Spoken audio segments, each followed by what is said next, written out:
Miami Beach, en Floride. Le soleil, la plage et la mer turquoise. Mais quand un touriste braque sa caméra vers le ciel, c'est une scène d'horreur qui se déroule sous ses yeux. Un avion s'abîme en mer.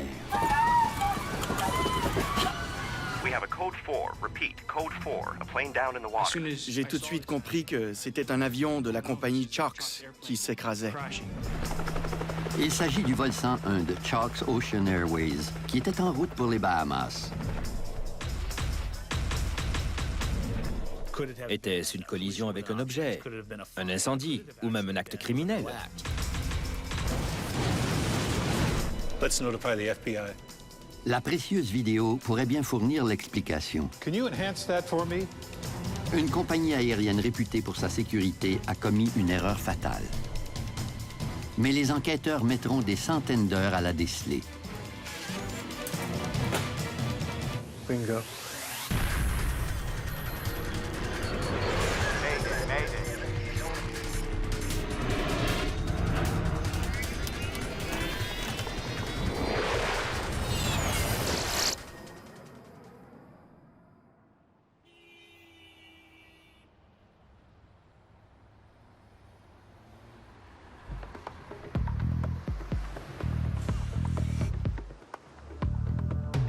Le port de Miami, 19 décembre 2005.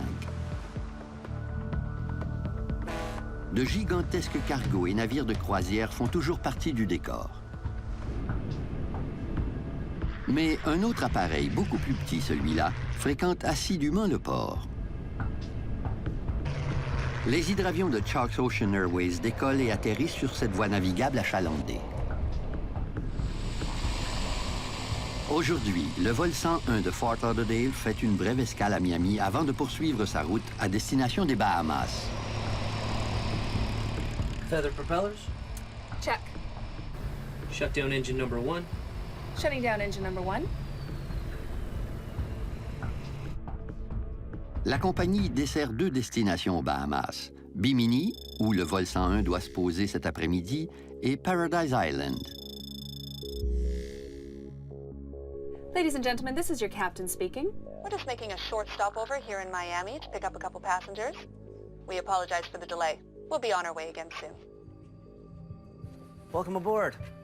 I see your boarding passes. Certainly. Sergio Danguilcourt est cadre supérieur chez Bacardi. En fait, il est l'arrière-arrière-petit-fils du fondateur de la compagnie. La famille est bien connue au sein de la communauté cubaine de Miami pour son opposition au régime de Castro. Il se rend aux Bahamas en compagnie de sa femme pour acheter un yacht. Passengers settled in? We're all set. Good afternoon, folks. We'd like to welcome you aboard Chalks Ocean Airways Flight 101 to Bimini. Our travel time to Bimini will be 25 minutes.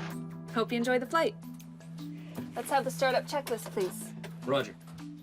Michelle Marks est aux commandes du vol 101. Elle a été promue commandante de bord plus tôt cette année. Le copilote Paul DeSanctis travaille pour la compagnie depuis 8 mois. Starter on. Starter on. C'est son premier vol avec la commandante Marks. All clear to taxi? All clear.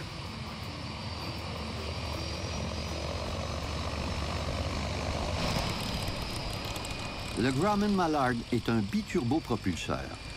Il a une coque en V et des flotteurs sous les ailes.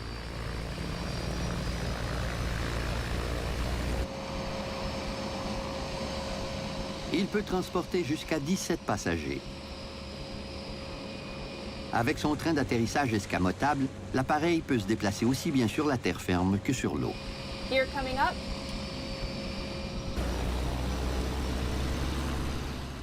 Le décollage de Mallard est très agréable ou très exigeant, selon les conditions météo. Weight and balance check. We're good. Il n'y a pas de tour de contrôle à l'hydrobase de Miami. L'équipage doit surveiller lui-même le trafic maritime en circulant dans l'un des ports les plus achalandés du monde. Décoller du chenal maritime de Miami équivaut à essayer de décoller durant l'heure de pointe sur les routes. Il y a des bateaux, des vagues, du vent et des avions. Personne ne va à la même vitesse et il faut réussir à naviguer et à s'envoler dans la cohue. Ce n'est pas de tout repos. Le vol 101 va s'envoler de X-44, une hydrobase située près d'un canal qu'on appelle Government Cut. Prepare for takeoff. Roger. Ready to take off. Les deux pilotes mettent leurs mains sur la manette des gaz. La manœuvre vise à empêcher le commandant de tirer la manette vers l'arrière par inadvertance si l'avion frappe une vague. 45 knots. 50 knots.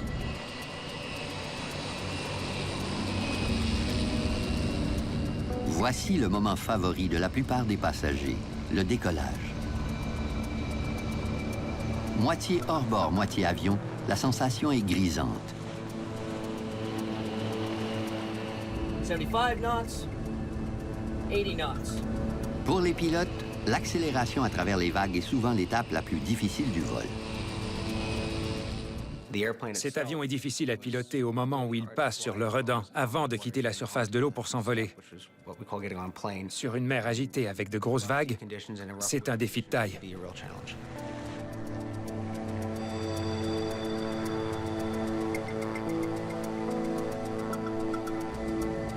Mais le décollage se passe en douceur. Le vol 101 n'a plus rien d'un bateau.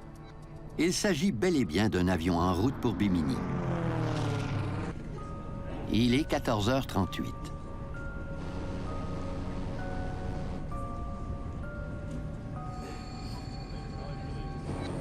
Il survole South Beach, le paradis des vacanciers et des surfeurs.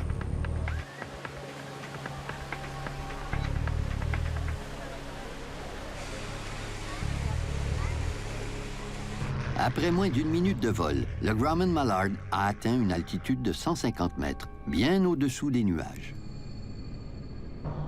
Quand tout à coup...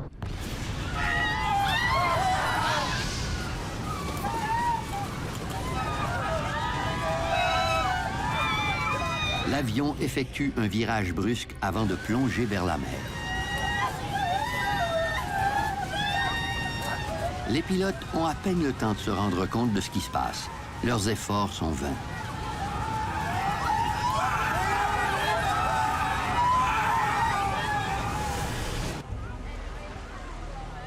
Par hasard, un touriste new-yorkais filme les derniers moments du vol 101 avec sa caméra.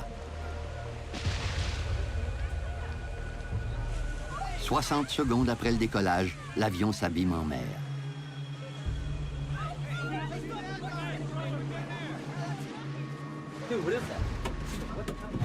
Lucas Bocanegra est sauveteur sur la plage de South Beach près du couloir de navigation de Chalks Ocean Airways. J'ai tout de suite compris que c'était un avion de la compagnie Chalks qui s'écrasait.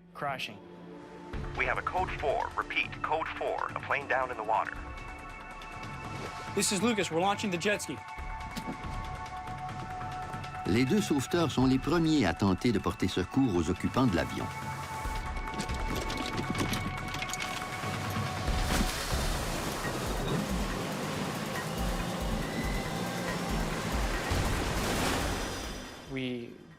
On s'est précipité vers le lieu de l'écrasement. Les idées se bousculaient dans ma tête. J'étais nerveux et effrayé. Et l'adrénaline montait. Je voulais sauver le plus de gens possible, mais d'un autre côté, je n'avais pas reçu de formation pour ce genre de situation. En arrivant dans le canal Government Cut en motomarine, on a constaté que c'était très calme, très paisible, contrairement à l'océan qui était très agité. Il n'y avait pas de vagues dans le canal, ça donnait la chair de poule. Peu à peu, des débris ont commencé à remonter à la surface.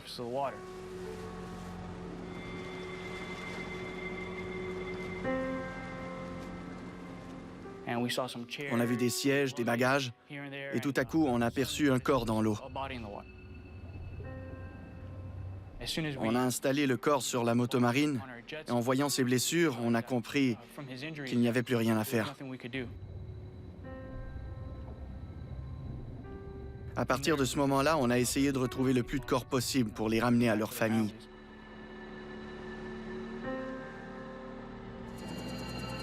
Les journalistes envahissent la plage.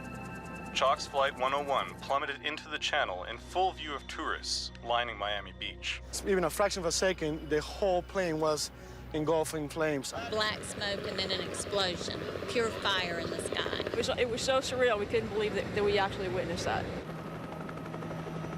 Chopper 4 over the wreckage as Miami Beach Coast Guard look for any survivors. Mais toute tentative de sauvetage est vaine. We retrieved some of the bodies, but we were unable to find anyone that had survived. Les 20 occupants de l'avion ont perdu la vie, dont les pilotes Paul DeSantis et Michelle Marks. La population de Bimini est ébranlée par la terrible nouvelle. C'était très triste. J'ai perdu des amis dans l'écrasement. On ne s'attend jamais à ce qu'un accident comme celui-là se produise. Je l'ai vu à la télévision. C'était très, très triste.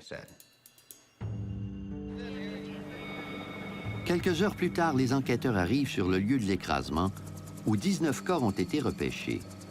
Un seul manque toujours à l'appel. Je connaissais très bien la compagnie Chalks Airways. Je suis pilote d'hydravion moi-même et il ne faut pas oublier la réputation de Chalks Airways, qui était la plus vieille compagnie d'hydravion encore en service à l'époque. L'histoire de Chalks est intéressante. La compagnie aérienne a été fondée en 1917, à l'époque de la Prohibition. De notoires contrebandiers d'alcool figuraient sur la liste des passagers, tout comme le feront les vedettes d'Hollywood des années plus tard. Les avions de Chalks ont même surveillé les sous-marins allemands pendant la Deuxième Guerre mondiale. La richesse de son passé avec ses célèbres passagers donnait envie de voler avec Chalks. C'était stimulant d'y travailler. L'hydravion à coque Grumman Mallard, qui s'est écrasé, avait été construit en 1947. Chalks Ocean Airways est la seule compagnie qui transporte des passagers dans le Mallard.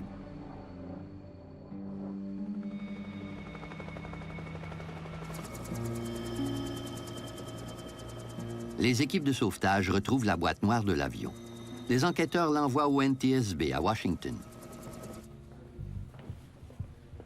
Elle promet de révéler de précieux renseignements quant aux faits et gestes des pilotes dans les secondes précédant la tragédie survenue en plein ciel.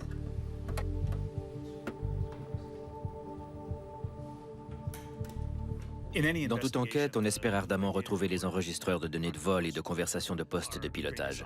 Plus on a de données, mieux c'est. On y apprend toujours quelque chose.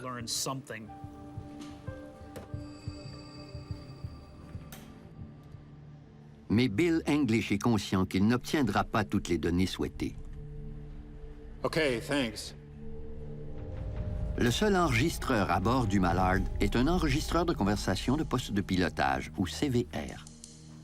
La plupart des avions disposent de 2 enregistreurs de bord. Le premier est un enregistreur de données de vol qui recueille différents paramètres selon le modèle de l'avion, comme l'altitude, la vitesse aérodynamique, les positions de commande, etc. Il n'y avait pas d'enregistreur de données de vol à bord de l'avion de Chalks, mais il y avait un enregistreur de conversation de poste de pilotage. L'absence de ces données de vol cause une vive déception chez les enquêteurs, mais contre toute attente, la couverture des médias leur procure un élément de preuve inestimable. Authorities revealed that the final seconds of Flight 101 were captured on amateur video.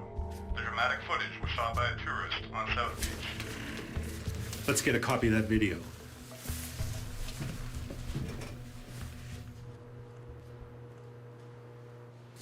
Okay, let's see it. On n'y voit que les dernières secondes de l'écrasement, mais elle confirme les récits des témoins. Une aile s'est détachée de l'avion en plein ciel. Can you enhance that for me? La vidéo montrait l'aile juste après qu'elle se soit détachée. On voyait la partie principale du fuselage plonger dans l'autre direction, et ensuite les flammes et la fumée.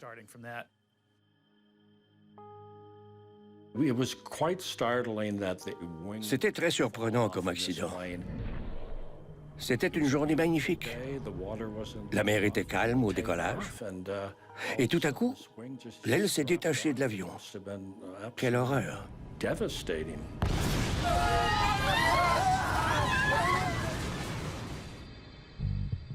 Malheureusement, la vidéo n'explique pas la cause de la rupture de l'aile.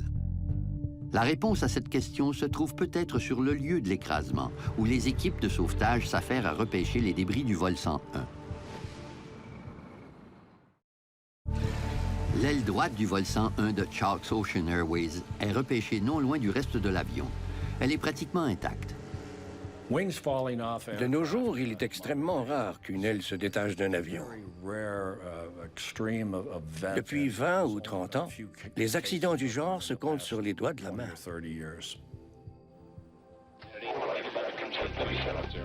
À Washington, un autre examen est en cours. Au laboratoire du NTSB, les techniciens analysent les bandes audio de l'enregistreur de conversation de poste de pilotage du Mallard. L'enregistreur de conversation de poste de pilotage, ou CVR, enregistre les propos échangés par les pilotes entre eux et avec la tour de contrôle.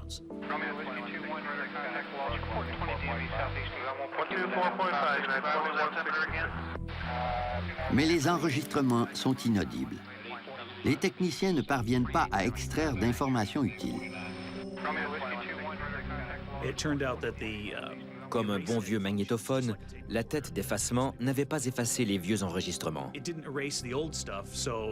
Chacun des vols était enregistré par-dessus le précédent. Et on n'entendait que des grésillements. Il n'y avait rien à en tirer. Voilà un autre revers.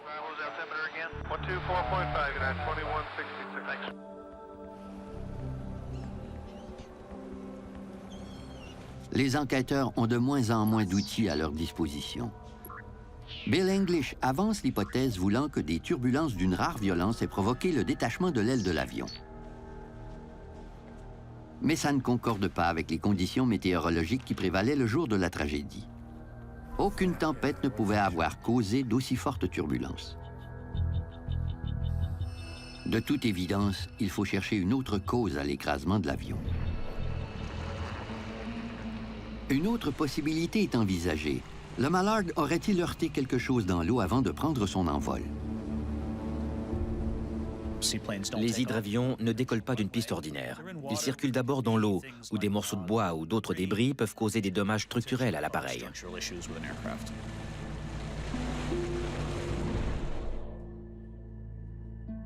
Mais avant de vérifier cette hypothèse, les enquêteurs se penchent sur un autre indice troublant. Il s'agit d'une mise en garde urgente émise par l'autorité fédérale responsable de l'aviation civile, ou la FAA. En raison d'une pièce défectueuse, les hélices du Mallard peuvent se détacher en plein vol. You're kidding me. Si des pales se détachent ou que l'on perd une partie de l'hélice, ça risque de causer un gros effort structural sur l'avion. Bill English a enfin une piste sérieuse, mais son équipe n'a toujours pas les preuves nécessaires pour étayer ses allégations.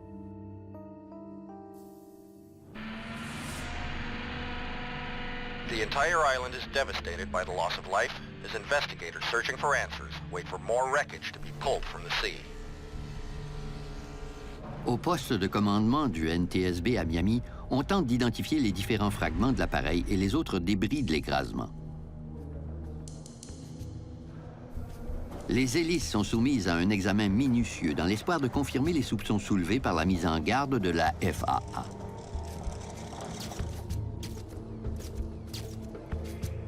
Mais une fois de plus, c'est l'impasse.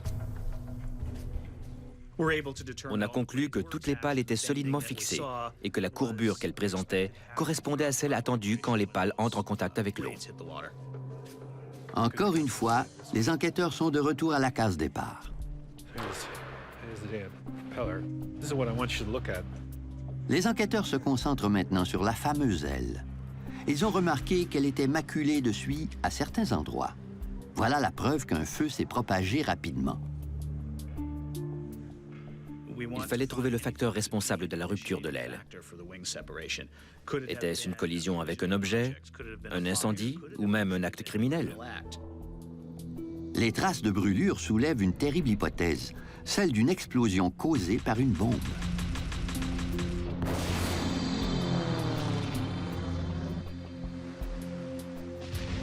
Le NTSB n'a pas l'expertise et l'autorité requise pour mener ce type d'enquête. Let's notify the FBI.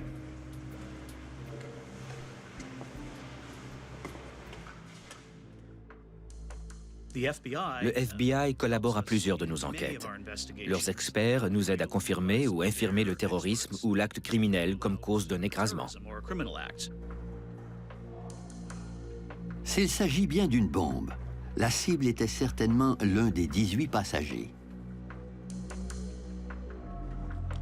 Thanks for coming in. We're going to need your help on this.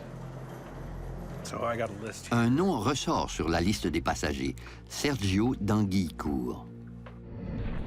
Welcome aboard. Can I see your boarding passes? Certainly. Des rumeurs circulent sur Internet. L'écrasement résulterait d'un complot pour le meurtre de d'Anguillecourt.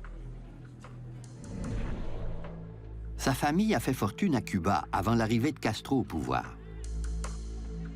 Fervent opposant au régime castriste, les d'Anguillecourt auraient participé à des conspirations pour renverser le gouvernement communiste. This is your copy. All right. Now there's something I want to show you. We can't tell if it's just soot or it's explosive residue. Une bombe laisse des traces chimiques et des marques distinctives sur la tôle froissée. Les experts du FBI sont formés pour les détecter.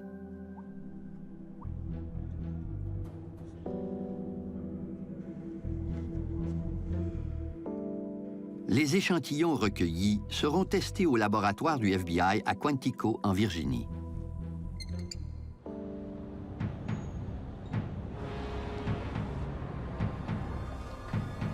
Quatre jours après la tragédie, les équipes de sauvetage repêchent encore des fragments de l'aile sur le lieu de l'écrasement.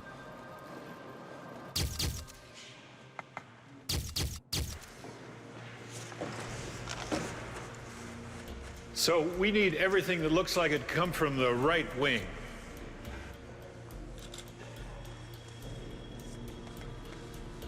Can we get some light over here?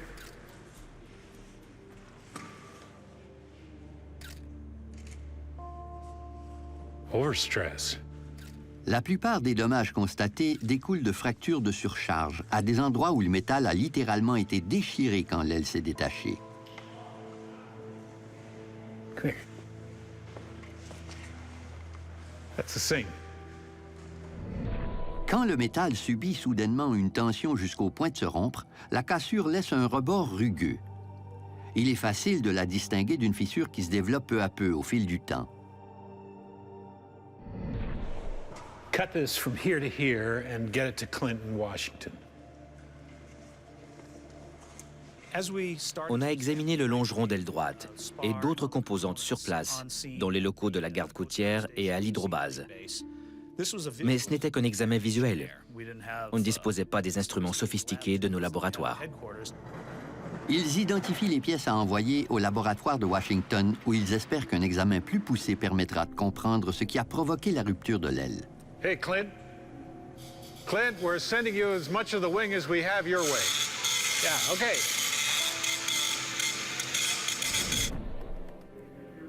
De son côté, le FBI a terminé ses analyses concernant les explosifs. Oh, yeah? Un attentat à la bombe visant un passager pourrait tout expliquer.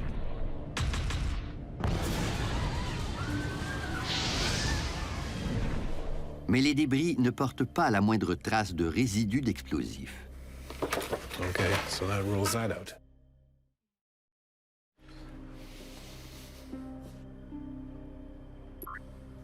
L'hypothèse la plus plausible pour expliquer l'écrasement du vol 101 de Chalks Ocean Airways est désormais la défaillance structurale. Well, that's all that's left. That's tomorrow. C'était devenu évident que l'avion avait subi une défaillance structurale catastrophique. Il fallait maintenant trouver la cause initiale.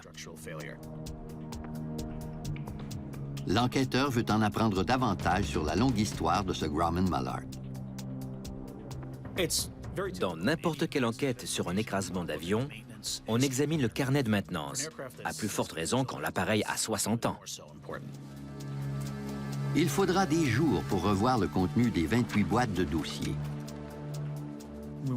On voulait s'assurer de connaître toute l'histoire de cet avion. Y avait-il eu des problèmes récurrents dans la maintenance de l'appareil? Quels travaux avaient été effectués sur des pièces possiblement impliquées dans l'accident?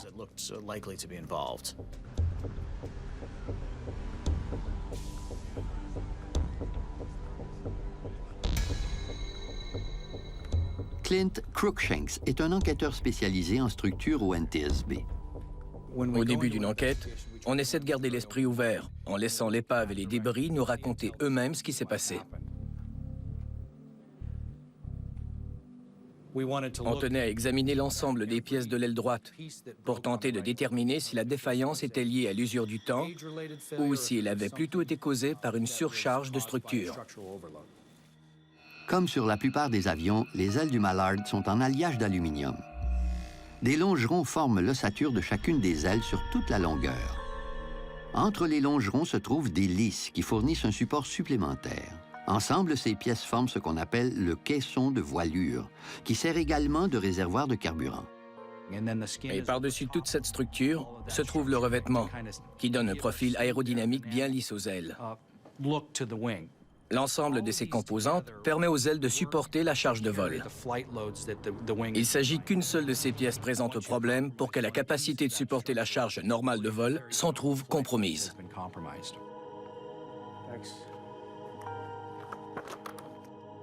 Au fil des ans, le caisson de voilure a été réparé à plusieurs reprises par les mécaniciens de Chalks, notamment les zones endommagées par la corrosion.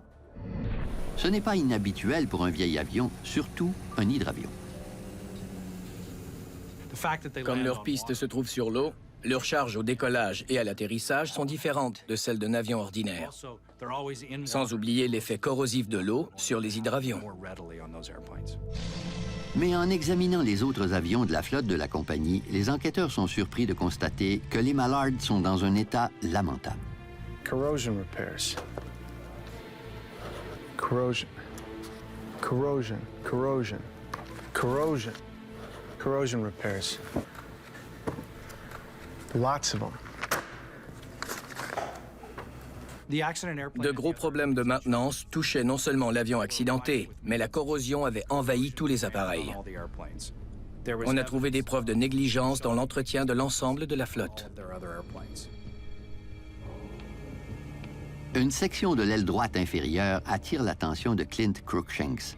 Il constate la présence d'une plaque de métal qu'on appelle un renfort sur le revêtement de l'aile.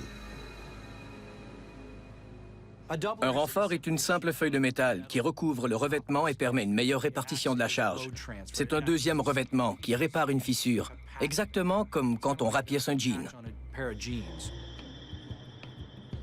This is a big repair job. You sure we don't have anything on this? C'est une découverte surprenante. Le renfort se trouve précisément à l'endroit où s'est détachée l'aile de l'avion.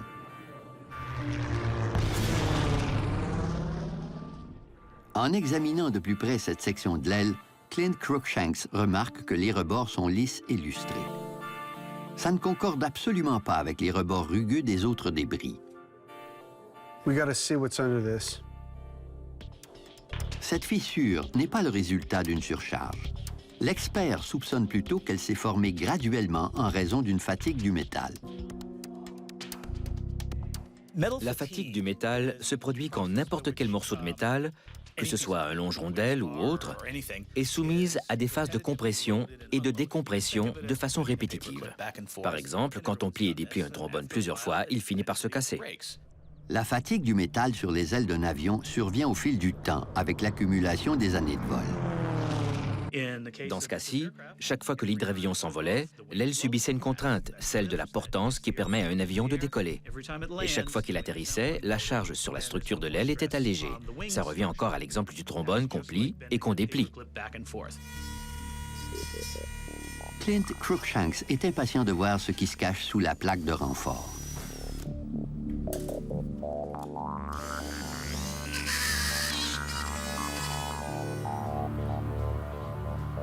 Okay, let's see what this doubler's hiding. On y trouve une fatigue du métal encore plus importante. De profondes fissures traversent l'aile. L'étendue des dommages est stupéfiante. Une fissure de 40 cm. Man, oh man.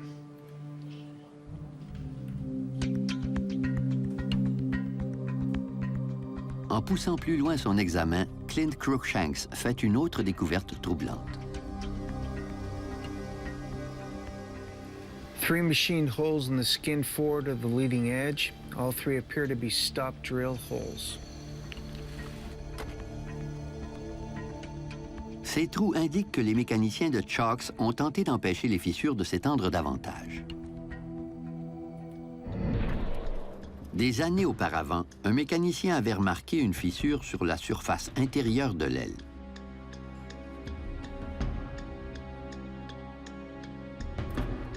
Il l'a réparée en perçant un trou à l'extrémité de la fissure. Voilà ce qu'on appelle un trou d'arrêt. L'extrémité d'une fissure est pointue. On peut voir à l'œil nu qu'elle se termine en pointe. La fissure a donc tendance à vouloir s'étendre. En perçant un trou à l'extrémité de la fissure, on disperse le stress dans le but d'arrêter la progression de la détérioration. Mais les trous d'arrêt n'ont pas eu l'effet escompté. Ils ont tenté à 3 reprises de réparer ce revêtement par perçage d'arrêt. Les mécaniciens percent davantage de trous, mais la fissure ne cesse de s'étendre. Après l'échec de la 3e tentative, ils ont plutôt essayé de réparer l'aile en fixant des renforts sur les revêtements intérieurs et extérieurs. Mais les renforts n'ont pas eu plus de succès. La fissure sur le revêtement de l'avion a continué de se propager. Les enquêteurs savent maintenant que l'aile droite était déjà endommagée bien avant le jour de l'écrasement.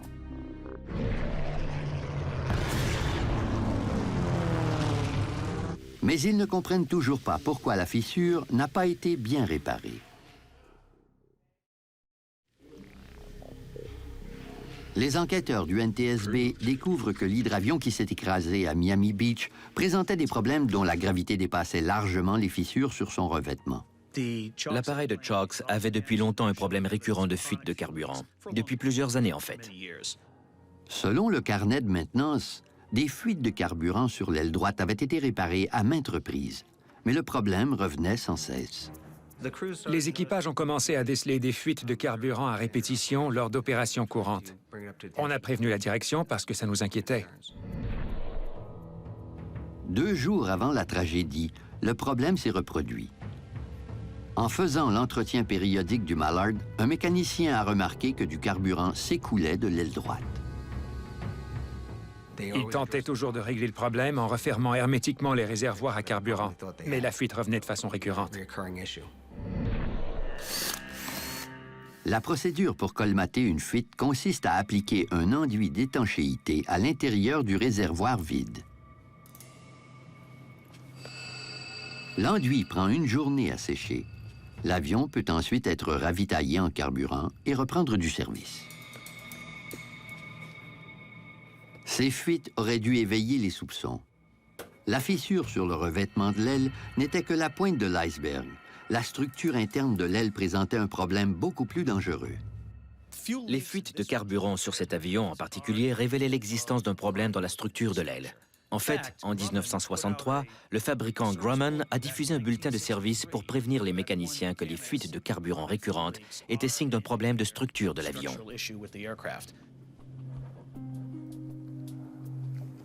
Okay, let's see what we got here.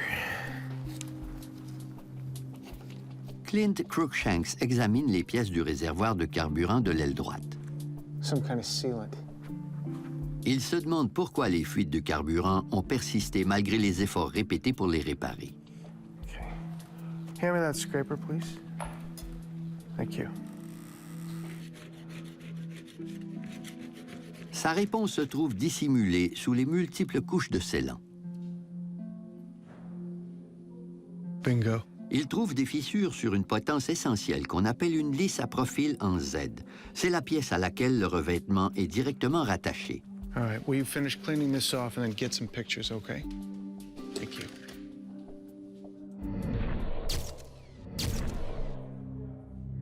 Cruikshanks détient la preuve que les mécaniciens de Chalks ont tenté de réparer la lisse en question. J'ai constaté qu'ils avaient poncé la lisse pour réparer une fissure de fatigue.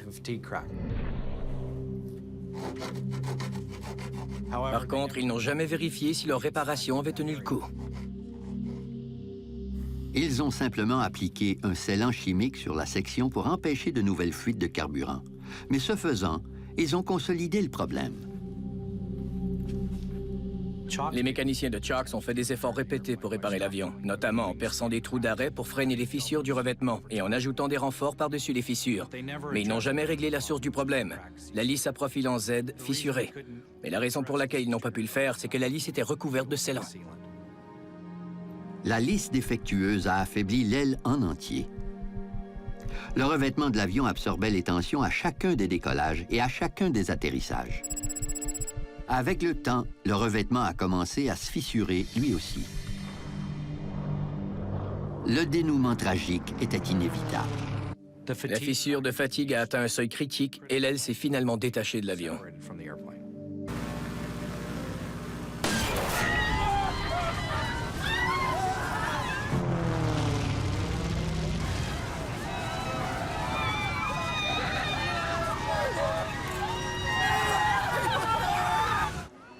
Les enquêteurs concluent qu'une fissure dissimulée dans une composante essentielle de l'aile droite a causé le terrible écrasement du vol 101. Comme Chalks n'a pas su détecter un problème aussi fondamental, les enquêteurs se voient contraints de fouiller la longue histoire de la compagnie aérienne. Chalks Ocean Airways s'était forgé la réputation d'être l'une des compagnies les plus sécuritaires du monde. Malgré l'âge de sa flotte, elle avait un dossier de sécurité exceptionnel qui remontait à près de 90 ans. Le dossier de Chalks était sans tache. La compagnie ne comptait aucune victime au cours de ses nombreuses années d'opération. Chalks était une vieille compagnie, à la réputation bien établie. Mais selon moi, la compétence de la direction et la qualité du travail s'étaient dégradées depuis quelques années. What have you got on the financial state of this company? Les enquêteurs soupçonnent que la réputation de sécurité de la compagnie a souffert en raison de ses difficultés financières.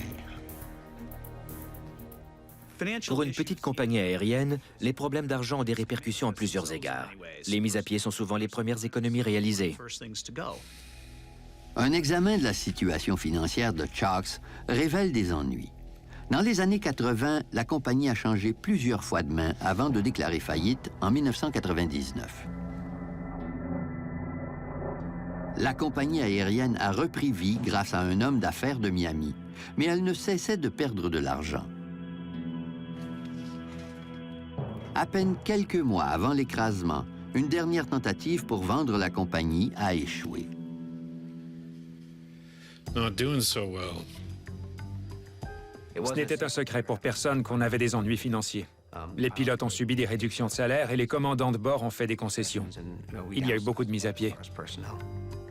Mais il n'y a pas que le personnel qui a été touché par les compressions budgétaires. Chalks avait du mal à se procurer des pièces de rechange et à faire les réparations nécessaires. La compagnie possédait de nombreux avions qui n'étaient pas en état de voler, mais dont les pièces pouvaient encore servir. Sa mauvaise santé financière et le manque de pièces de rechange ont eu un effet direct sur la sécurité de la compagnie aérienne. Il y a une telle quantité de règlements à respecter et de mesures à prendre pour faire voler un avion qu'il est difficile de bâcler l'entretien sans avoir des conséquences sur la fiabilité. Et si on perd la fiabilité, tout le reste fout le camp. Mais peu importe ses problèmes financiers, Chalks était une compagnie d'aviation commerciale et elle aurait dû être étroitement surveillée par l'autorité fédérale responsable de l'aviation civile. En fait, la FAA a affecté un inspecteur chez Chalks. L'inspecteur de la FAA, qui porte le titre d'inspecteur principal de la maintenance, était responsable de la surveillance du programme de maintenance de Chalks. L'inspecteur était conscient des problèmes récurrents de fuite de carburant de l'avion. Mais étrangement, il a accordé à la compagnie une note parfaite 2 mois avant l'écrasement.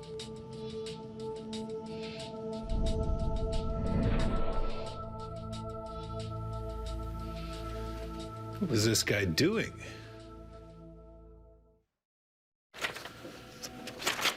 Les enquêteurs sont perplexes. Ils se demandent pourquoi l'inspecteur de la FAA n'a pas su détecter les avertissements envoyés par l'hydravion de Chalks. Chalk était un vieux transporteur de renom. Ils se sont peut-être dit, il n'y a que 2 ou 3 avions. C'est une petite compagnie. Ils volent seulement par beau temps. Les gars savent ce qu'ils font. En fait, la FAA n'a pas pris le temps de regarder la forêt derrière les arbres et d'examiner en profondeur le programme de maintenance des appareils de Chalk. La FAA n'a peut-être rien trouvé à redire sur Chalk, mais plusieurs personnes ayant des liens étroits avec la compagnie n'étaient pas du même avis. On a interrogé des pilotes qui avaient démissionné de chez Chalk avant l'accident, et chacun d'entre eux avait quelque chose à nous raconter au sujet de la maintenance des avions. Les pilotes étaient si préoccupés qu'au cours de l'année précédant l'écrasement, plusieurs se sont rencontrés pour discuter du problème. Les commandants de bord de la compagnie ont décidé qu'il valait mieux se rencontrer en groupe pour discuter des problèmes et pour tenter de trouver des solutions. Un des problèmes les plus importants est survenu quand un câble de commande de profondeur s'est rompu en vol. Heureusement, l'équipage a réussi à faire atterrir l'avion grâce à l'alimentation de secours, à différents réglages et en déplaçant des passagers. Mais ça aurait très bien pu tourner à la catastrophe. Je me suis dit que s'il continuait sur cette lancée, quelque chose de grave allait se passer. Le commandant Weber a finalement décidé qu'il en avait assez. J'ai décidé de quitter Chalk parce que j'avais été témoin d'un trop grand nombre d'incidents au cours des derniers mois. Trop de problèmes mécaniques qui me paraissaient graves. J'avais moi-même connu 3 pannes moteurs cette année-là. Et ma femme était enceinte. Je ne faisais plus confiance à la compagnie et à ses avions. J'en avais vu assez. Le rapport du NTSB sur l'écrasement du vol 101 critique sévèrement la FAA, qui n'a pas su détecter les problèmes de maintenance de Chalk, de même que ses ennuis financiers. Si les responsables de la maintenance ou les inspecteurs de la FAA avaient été alertes et avaient dit « Attention, ces avions ont besoin de réparations plus importantes », cet accident ne se serait probablement jamais produit. Le rapport lève également le voile sur une grave lacune dans la réglementation de la FAA au sujet des vieux avions. Elle exigeait des inspections supplémentaires pour les appareils plus anciens, mais cette règle ne s'appliquait pas au Mallard. La fabrication du Grumman Mallard remonte à 1947 et sa capacité se limitait à 17 passagers. Il ne faisait donc pas partie de la catégorie des avions de transport. Par conséquent, il n'était pas soumis à cette inspection supplémentaire. La FAA a imposé une règle de sécurité concernant les vieux avions, mais les plus vieux de la flotte en étaient dispensés. Le NTSB recommande que la FAA surveille plus étroitement les vieux avions. Selon moi, cet accident a servi de leçon à l'industrie et à la FAA, en leur montrant qu'elle devait toujours regarder le portrait d'ensemble des opérations d'un transporteur aérien. Chalk Ocean Airways a sombré avec l'écrasement du vol 101.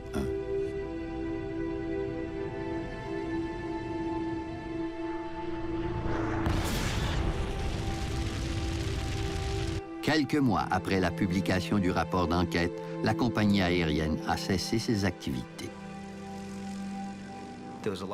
C'est toute une communauté qui a été ébranlée par la mort des passagers et des employés de la compagnie.